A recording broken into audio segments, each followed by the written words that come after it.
about that Supreme Master TV stuff. That looks pretty religious cult to me. There's some religious people who are into veganism, and that's cool. You know, I'm not against religion.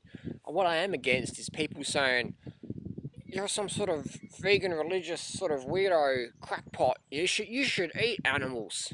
And then you turn it around and say, you're walking a dog. Do you mind if I kick your dog really hard? And they're like, you touch my dog, I'll whip your legs off, mate. And I'm like, I don't want to kill your dog, I just want to kick it. Oh, you touch my dog, I'll whip your legs off. And you're saying, well, hang on, you're giving me crap for not killing and eating animals, and I just want to kick your animal, and that's bad? I'm confused. You can come over to my house and kick my orange tree if you want. You can eat the oranges. You can eat the plants in the garden. No problems. I don't understand. Can you bring me up to speed? That's a good question to ask people. We live in a world where majority of people think you're crazy if you don't want to kill an animal to eat it. Yet, if you do kill the animal, you can get put in jail. There's such a contradiction. There's such a disconnect people have. You know what I mean? It's sort of like if you walk down the street with a baby cow, walk into the shopping mall outdoors and put the cow in the garden so there's no mess for the cleaners to clean up, and you slit that cow's throat in front of everybody. What's going to happen to you? You're going to get locked up. You'll be front page newspaper. Some crackpot kills an animal in the mall. If you get 1,000 cows and do that, you get paid for it. Now, you're a beef farmer, a dairy farmer. Congratulations, you're a contributor to society. Interesting, isn't it? If you get an orange tree and wheel it into the mall in a big pot, and you offer people oranges off the tree, people will be like, cool, man, you know what I mean? They'll talk to you, think, this is pretty cool, man. This is different, but it's cool, you know what I mean? Interesting, isn't it? If you eat a dog in Australia, you're a crazy person. If you eat a dog in China or Korea, that's normal. You know what I mean? McDog, over there, no problems. Over here, it's not going to happen. But why? Because people have conditioning. They have dogma. What does dogma mean? Dogma is opinion, it's belief. So they have this dogma in their head. It's okay to eat cows, but it's not okay to eat dogs. Then in India, we have it's okay to eat whatever, but it's not okay to eat that. So there's this dogma that meat eaters follow. They don't listen to human physiology and anatomy. They listen to dogma, propaganda put out by the meat, dairy industries, the killing industries, the death machine industries.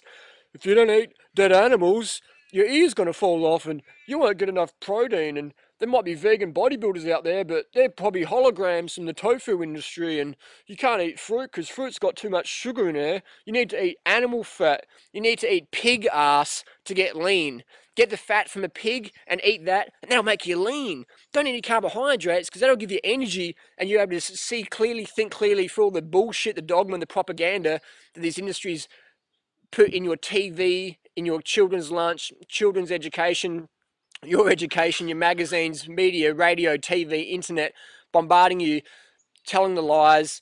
You believe the lies they tell you, you buy the products they sell you, and that's just how we have it. And if you go against that, you're a vegan, zealous, religious crackpot nut. And if you care about your health, you're a health nut. Cool, I'm a health nut. I want to be a health nut, and I love it. You know what I mean? Nothing feels better than being fit and healthy and making a difference in the planet, making your life count for something versus just being another consumer who's, you know, living a life of quiet desperation. You know, who wants that? You know, everyone's doing that. I don't want to do that. So there's options. So is vegan lifestyle some religious cult, whatever? No, not at all. It's human physiology. It's human anatomy. It makes sense. The time to eat animals is when you're walking down the street and you see a stray dog or a little fox terrier walking along and it comes up to you. Pick the fucker up and eat it. That's when you need to eat meat. If you're worried about you got kids and should you feed them meat and stuff, take them to the pet shop. And if they want to just get a little budgie, a canary, and no one's looking, just say, hey, no one's looking, just put the canary in your mouth. It's okay. If your kid wants to do that, they needed meat. Otherwise, no problems.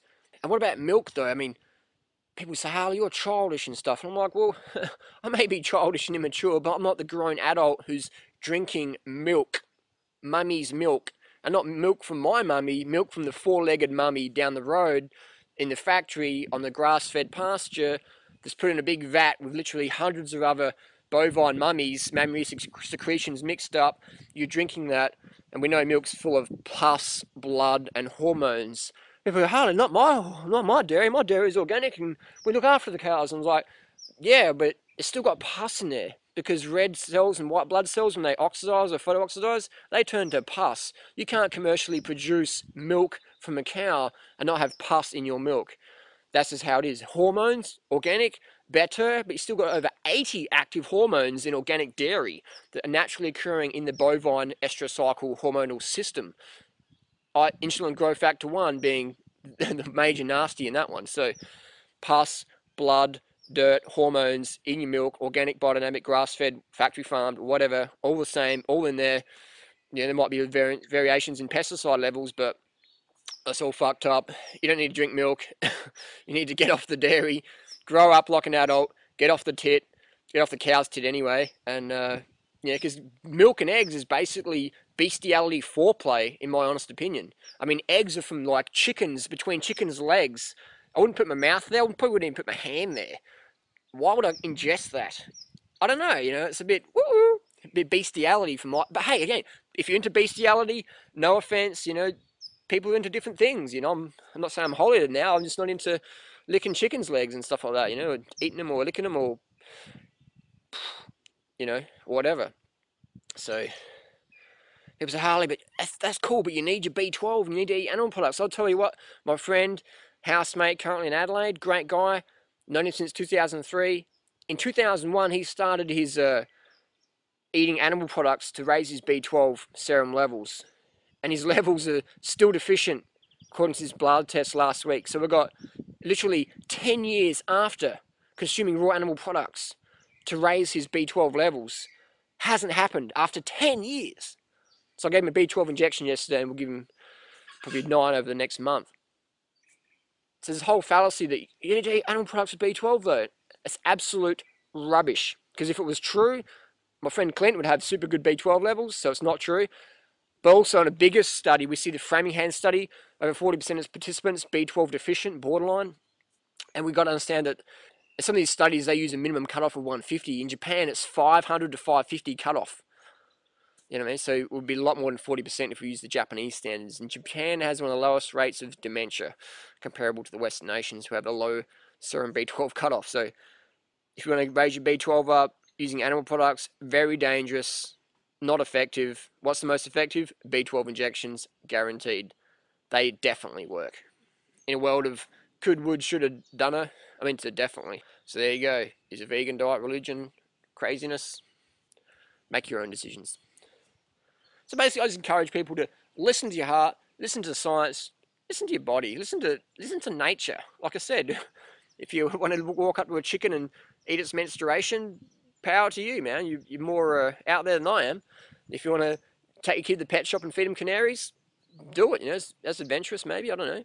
If you want to suck the mummy's breast milk from a bovine cow, if you're into that, cool. If you want to eat dogs or rats or cats or cows or chickens or pig ass, I don't know. It's not what I'm into.